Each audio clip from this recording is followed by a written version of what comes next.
Here we go. Okay, we asked the question. I asked the question, and that's the following scenario.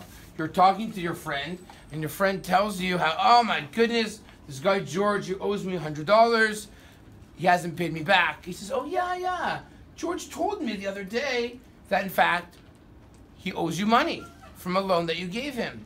You know what? I'm going to see George tomorrow. I'll give you $100.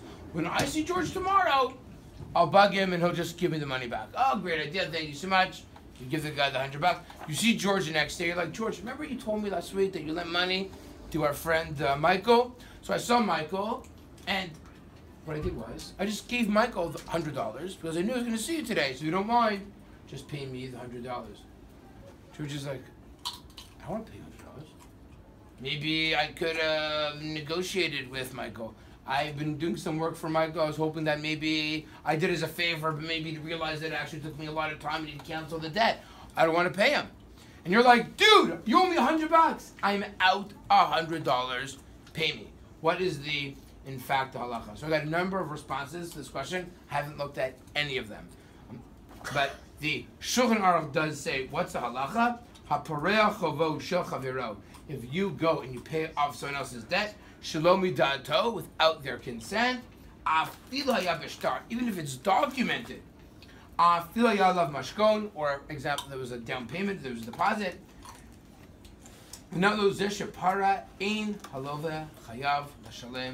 He is not obligated to actually pay him the $100 that you put out.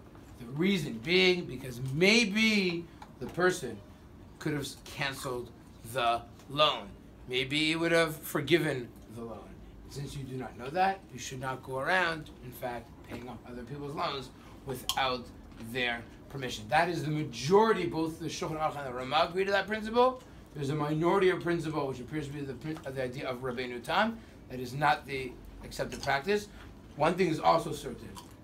You can still pay that person back $100. You may not be obligated to. No court could extract that money from you, but perhaps it'd be the nice thing to do to actually pay the person back. But again, no one can force you to do it. That is the response to Wednesday's WhatsApp question. Thank you.